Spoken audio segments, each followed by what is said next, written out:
పాపని వెంటనే చూపించాలని గాని లేకపోతే ఇంటికి తీసుకెళ్తానని కూడా అంటూ ఉన్నారు కదా. మరి పాప పరిస్థితి ఇలా బాలేదు కాబట్టి పోలీసులు ఉంచే ప్రయత్నం చేస్తారు అంటున్నారు. ఏమంటారు దీనికి? ఉంచమంటున్నామండి. సైకాలజిస్ట్‌గా వాళ్ళ దగ్గరే ఉంచి చూపించమని వారం 15 రోజులు ఉంచమని మేము అంటున్నాం. ఓకే. ఉంచమని అడుగుతున్నారు. ఉంచమని అడుగుతున్నాం. ఓకే. సో ఈలోపు మీరు ఏమైనా పోలీసులకి ఏమైనా అడిగారా? పాపను ఒక్కసారి చూపించండి, ఒకసారి మాట్లాడే ప్రయత్నం ఇంకా చేస్తారా? వెళ్ళలేదండి. హ్మ్. ఇప్పుడు వెళ్తామండి. ఇప్పుడు వెళ్తారా? మాట్లాడతారా? మాట్లాడతాం. ఓకే. ఓకే. మీరు కూడా వెళ్తున్నారా మాధురి గారు?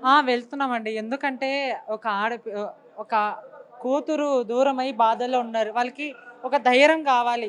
ఏ ఆడపిల్లకైనా అన్యాయం జరిగితే మేమున్నామని చాలామంది రావాలి. నేను ఒక ట్రాన్స్జెండర్ కమ్యూనిటీగా నేను ముందొచ్చాను. వీళ్ళకి ఒక ధైర్యాన్ని అయితే ఇస్తున్నా. ఏం కాదు, మీ బిడ్డ మీ దగ్గరికి వస్తుంది. ఆ తల్లిదండ్రులు ఏడుస్తుంటే నాకే బాధ అనిపిస్తుంది. మళ్ళీ శ్రీనివాస్ గారికి ఇంత కూడా బాధ కలగట్లేదా? సరే పుట్టకతోనే ట్రాన్స్ అతను అంటే అది కూడా కాదు. పుట్టకతోనే అఘోర అంటే అది కూడా కాదు. పుట్టకతో ఏమైనా ఉన్నాయంటే అది మధ్యలో చేంజ్ చేసుకొని మధ్యలో ఏదో ఒక కథ అల్లుకొని జనాలు మాయమాటలు చేసి అమ్మాయిలు ఒళ్ళు వేసుకుని పోయి ఇలాంటి తల్లిదండ్రులను బాధ పెట్టేది నువ్వు.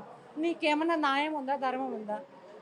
ఈ రోజు మొత్తం కూడా చట్టం దాని పని తను చేసుకొని పోతుంది అని చెప్పి ఒక వర్డ్ చెప్పడం జరిగింది శ్రీనివాస్. అవును, కరెక్టే. ఆ రోజు తల లేపేస్తా, మొండం లేపేస్తా, చిగను కూడా కదిలించలేరు అన్నావు. మరి ఈరోజు ఎందుకు నీ గొంతు తడబడుతుంది, దబ్దా అని తడబడుతుంది? నువ్వు తప్పు చేసావనే కదా శ్రీనివాస్, ఈరోజు నీ గొంతు తడబడుతుందే. మళ్ళీ తప్పకుండా నీకైతే కన్నా శిక్ష పడాలి. నిజంగా మేమైతే కన్నా పోరాడుతున్నాం. First of all big TV వాళ్ళకి థ్యాంక్ యూ సో మచ్. అలాగే ఆర్టీవీ వాళ్ళకి చాలామంది ఉన్నారు మీడియా మిత్రులు, వాళ్ళకందరూ ప్రత్యేకంగా కృతజ్ఞతలు. వాళ్ళకి రాకుంటే మా పోరాటం ముందు పోయేది కాదు. పోలీస్ వాళ్ళకి అలాగే కామెంట్స్ పెట్టే జనాలకి ఇంకా చాలా మందికి థ్యాంక్ యూ సో మచ్ మా. థ్యాంక్ యూ అండి. మాట మాట్లాడు. చెప్పండి. మా పాపని పోలీసు వారి దగ్గర నుంచి కౌన్సిలింగ్ ఇవ్వాలని మేము కోరుకుంటున్నామండి. ఈ పోరాటాన్ని అన్నింటిని ముందు నుంచి నడిపించిన శివరుద్ర స్వామి గారికి, మాధురి గారికి, పోలీస్ డిపార్ట్మెంట్ వారికి అందరికీ మా హృదయపూర్వక ధన్యవాదాలు. మీ అమ్మాయి కూడా క్షేమంగా మీ దగ్గరికి రావాలి అండ్ మీ దగ్గర ఉండాలి అని కూడా మనస్ఫూర్తిగా కోరుకుంటున్నామమ్మా. చాలా థ్యాంక్స్ అమ్మ.